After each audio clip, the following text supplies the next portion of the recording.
कि मैं smart village ecosystem के माध्यम से एक ऐसा गांव बनाना चाहता हूं जब आजादी से पहले लोगों का जिंदगी कैसा हुआ करता था।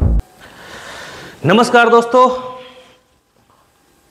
आज 15 अगस्त 2024 हम लोग सभी लोग आज के डेट में स्वतंत्र दिवस मना रहे हैं। ये बहुत ही स्वर्णिम काल रहा है और बहुत ही बलिदानों के बाद हमें ये सौभाग्य प्राप्त हुआ है कि हम एक आज़ाद देश में आज़ाद नागरिक की तरह रह रहे हैं। और याद कीजिए, जब आज़ादी से पहले लोगों का जिंदगी कैसा हुआ करता था। हम लोग इस बात को इतिहास में पढ़ते हैं। कभी कभी महसूस होता है जब हम कोई देशभक्ति गाना सुनते हैं, बलिदानों की गाथा पढ़ते हैं, लेकिन कभी कभी एक्चुअल में फील नहीं कर पाते हैं। हम लोग 15 अगस्त को आजकल एक फैशन की तरह छुट्टी में मनाते हैं, लेकिन फील कीजिए कि जब 15 अगस्त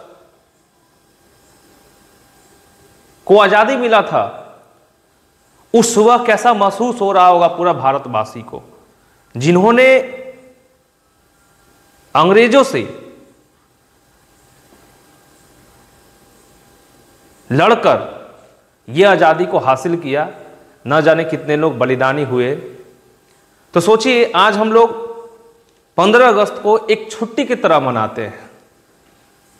क्या 15 अगस्त को एक छुट्टी की तरह मनाना सही है, या 15 अगस्त मनाने के पीछे मकसद होना चाहिए वो दिन याद करना कि जब कोई हमारे देश के लिए बलिदान हुए थे, न जाने कितने लोग अपने आप को मिट्टी में मिला दिए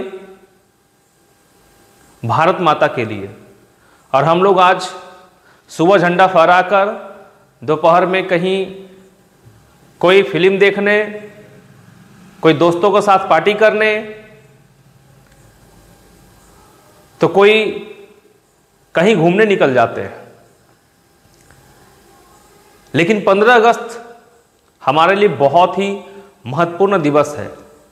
यह आज़ादी के लिए, आज़ादी में जितने भी हमारे लोग बलिदान हुए हैं उनको याद करने के लिए, फील करने के लिए मनाया जाता है। और इसके मनाने के पीछे मकसद होना चाहिए कि फिर से कभी भारत पे कोई आंख उठा के ना देखे। इसलिए हम सभी लोगों को एकजुट होकर, जाति धर्म से ऊपर उठकर हमें एक होना होगा। और हम, भारत सभी लोगों से बनता है। जितने भी तरह के लोग यहां रहते हैं उन सभी से भारत का पहचान है। क्योंकि जब हम कहीं बाहर जाते हैं तो हम भारतवासी कहलाते हैं और हमसे पहचान में आता है कि हम इंडियन हैं और देश से हमारा पहचान है। हमारा दोनों का संबंध अनुनाश्रय है। जब यहां हम जन्म लिए हैं और कर्म है तो संबंध अपना देश के लिए होता ही है। तो चलिए, आज 15 अगस्त पे मैं Sunny Kumar, founder cities of smart village, एक विजन तैयार किया हूं जो आप लोगों के साथ मैं शेयर करना चाहता हूं, ताकि आप लोग भी अपने देश के प्रति सोचना स्टार्ट कर दीजिए। बहुत महापुरुष पैदा हुए हैं जिन्होंने अपने विचार दिए, कुछ लोग उस विचार को फॉलो करके आगे बढ़े और आज उसके कारण हमारे देश में कई क्रांतियां आया और बदलाव भी हुए। आज फिर से एक बदलाव हम लोग को मिल के करना है, क्योंकि सरकार को चुन लेने के बाद पूरा जिम्मेदारी सरकार पे डालना सही नहीं है। सरकार हम ही आप लोग में से कोई एक बनते हैं, और जब बनते हैं बैठने के बाद बहुत सारा चुनौतियां मालूम पड़ता है और लगता है कि सीट के पीछे से बहुत कुछ बोले थे, लेकिन यहां बैठने के बाद संभव नहीं हो पा रहा है। इसलिए हम लोग सभी लोग को इस देश को आगे ले जाने में भागीदारी निभाना चाहिए। इसलिए आप सभी लोग जागृत हो जाइए और सभी लोग एक सही ट्रैक पे आइए, क्योंकि अगर ट्रैक गलत होगा ना तो मंजिल हम लोग को मिलेगा ही नहीं, हम लोग एक भटकाव का शिकार हो जाएंगे। आज हमारा जो विजन है देश के प्रति लेकर, वो विजन इस प्रकार से है। आज संभव है, इंटरनेट के जमाने में संभव है, इसलिए मैं बनाना चाहता हूं और बना भी रहा हूं, कई जगह ट्रायल में चल भी रहा है, बहुत अच्छा। तो स्मार्ट विलेज इकोसिस्टम के माध्यम से एक ऐसा गांव बनाना जहां टेक्नोलॉजी, बेहतर टेक्नोलॉजी का इस्तेमाल हो, इंफ्रास्ट्रक्चर बेहतर हो, अस्पताल की सुविधाएं, स्कूल, रोड, ताकि कोई भी काम आसानी से किया जा सके और जीवन जीने का जो तरीका बेहतर है उसे चुना जाए। जीवन जीने के लिए बेहतर तरीका तभी हो सकता है जब हमारा शिक्षा में सुधार होगा। तरीका हम कहां से खोजते हैं? तरीका हम शिक्षा के माध्यम से ही खोजते हैं। आइडिया कहां से आता है? बहुत सारे जब किताब पढ़ते हैं और कड़ियों को जोड़ते हैं तो हमें लगता है कुछ नया बनाया जा सकता है।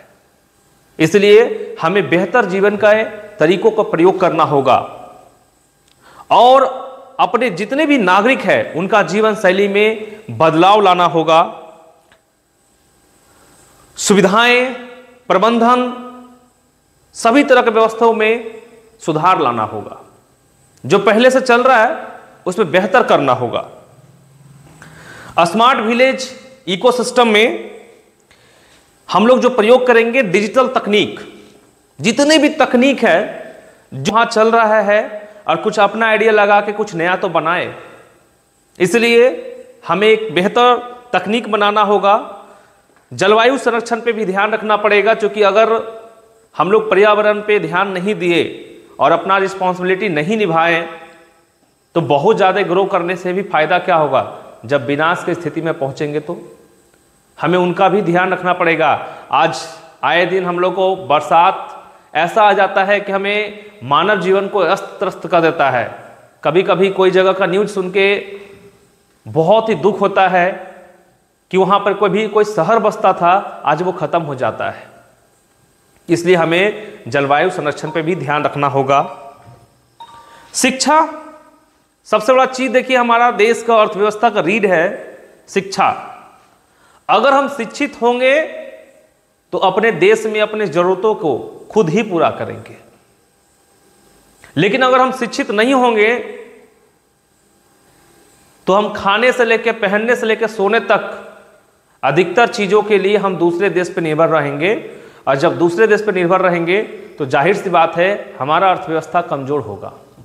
क्योंकि अगर आज हम मोबाइल के लिए किसी दूसरे देश पर निर्भर हैं और न जाने हर साल मोबाइल कितना तोड़े जाते हैं इंडिया में, लेकिन पैसा तो दूसरे देश में चला जा रहा है हमारा अर्थव्यवस्था से निकलकर, और हर 2 से 3 साल में हमारा मोबाइल खत्म हो जाता है। कई देश में जाके हम लोग शिक्षा हासिल करते हैं, लेकिन अगर वो शिक्षा हासिल करके कुछ नहीं कर पाए तो हमारा पैसा यूं ही बेकार चला जाता है।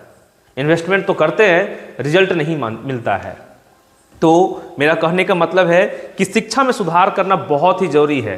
आज शिक्षा पे करोड़ों रुपया खर्च होता है, लेकिन सही मायने में क्या शिक्षा होना चाहिए, किस तरह से शिक्षा दिया जाए स्टूडेंट को जिससे वो अपना रोजगार हासिल कर सके।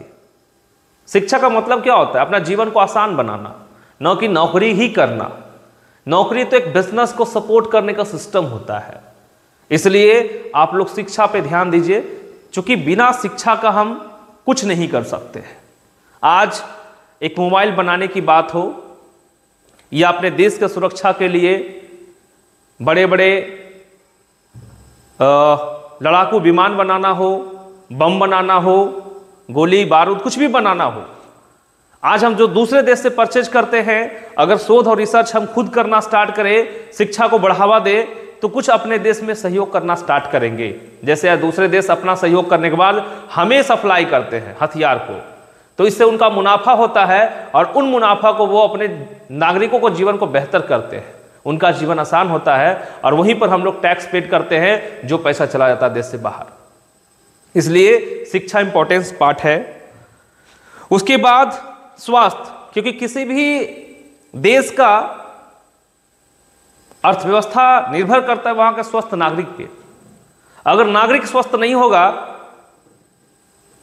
तो एक बहुत बड़ा मोटा पैसा हेल्थ पे चला जाएगा खर्च, और वो हेल्थ आज बहुत सारा दूसरे देश हमारा जरूरत को पूरा करते हैं, दवाइयों से लेकर बहुत सारा बीमारियों का इलाज हमारे देश में नहीं हो पाता है। तो अगर हेल्थ खराब होता है तो बहुत सारा पैसा हमारा देश से बाहर जाता है और वो ये अर्थव्यवस्था को कमजोर करता है। तो हमें एक ऐसा विजन तैयार करना है और मैं तैयार कर चुका हूं जिसमें स्वास्थ्य को भी ध्यान में रखा गया है। उसके बाद औद्योगिक विकास, अगर हमारे देश में औद्योगिक विकास नहीं होंगे, फैक्ट्रियां नहीं लगेंगे तो प्रॉब्लम्स तो रहेगा, क्योंकि कोई गाड़ी अगर बाहर देश से बन के आता है तो वहां के लोगों को रोजगार मिलता है, कोई मोबाइल बाहर बनता है तो वहां के लोगों को रोजगार मिलता है, वहां के सरकार को ज्यादा टैक्स मिलता है, और हम लोग यहां क्या है यूज करते हैं और पैसा बाहर चला जाता है, रोजगार नहीं मिलता है, सिर्फ एक यूजर बनकर रह जाते हैं। तो हमें यह भी ध्यान रखना बहुत जरूरी है कि औद्योगिक विकास भी साथ साथ होना चाहिए अर्थव्यवस्था को संतुलन में बनाए रखने के लिए, नहीं तो संभव नहीं हो पाता है। उसके बाद मानव विकास, देखिए जब तक मानव विकास नहीं होगा, सर्व विकास नहीं होगा, हम लोग काम करने का क्षमता का विकास नहीं होगा, हम लोग डेवलपमेंट नहीं कर सकते। एक मजदूर अगर अपने क्षमताओं को विकास ना करे तो 200-300 रुपये कमाता है, लेकिन अगर वो क्षमता विकास करके कोई वैज्ञानिक बन जाता है, इंजीनियर बन जाता है या कुछ और भी बनता है तो उसका एक दिन का कॉस्टिंग क्या होता है, समय उतना ही है, लेकिन अगर वो अपना विकास कर लिया है तो बहुत ही आगे डेवलपमेंट की ओर निकल जाता है। तो किसी भी देश में ये अर्थव्यवस्था में बहुत बड़ा मायने रखता है कि हमारे देश में कितने लोग श्रमिक विकास को कुशलता में ला चुके हैं। अगर हमारा श्रम विकास सही से नहीं होगा तो हमारा देश डेवलपमेंट में नहीं जा सकता। इसलिए मानव का श्रम विकास करना बहुत ही जरूरी है। और हमारा जो सामाजिक सुधार, आज हमारे समाज में बहुत सारे ऐसे घटनाएं घटते रहते हैं जिसको सुनकर बहुत ही दुख लगता है। ये घटनाएं घटते ही क्यों हैं, इसके पीछे रीजन क्या है? कहीं ना कहीं कुछ ना कुछ नैतिक शिक्षा और शिक्षा दोनों का मिलावट सही रूप से नहीं हो पा रहा है, रोजगार सही रूप से नहीं मिल रहा है, लोग खाली टाइम ज्यादा बैठते हैं, इसलिए घटनाएं और बढ़ता है। अगर आज पढ़ाई के साथ बेहतर नैतिक शिक्षा दिया जाए तो घटनाएं कम होगा। रुकना तो संभव नहीं है भी, लेकिन घटनाएं कम होगा। जब एक व्यक्ति अपने अच्छे और बुरे कर्मों को जान जाता है, उसको कोई गुरु बन जाता है, तो वो अच्छे बुरे कर्मों करने से पहले सोचता जरूर है।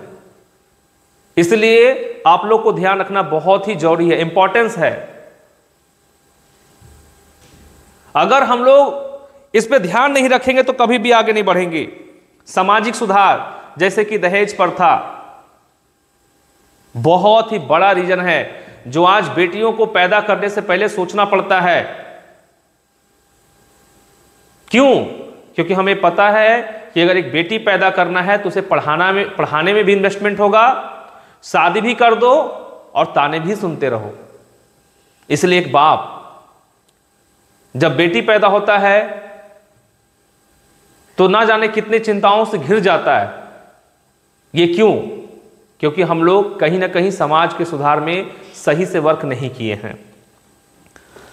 तो ये सब अगर सुधार करते हैं तो हमारे गांव में जितने भी लोग निवास करते हैं उनका जीवन बेहतर होगा, उनको रोजगार की सुविधाएं वहीं मुहैया करवाया जाए जो वहां संभव हो सकता है। इस पर हम आगे चर्चा करेंगे हमारे नेक्स्ट वीडियो में।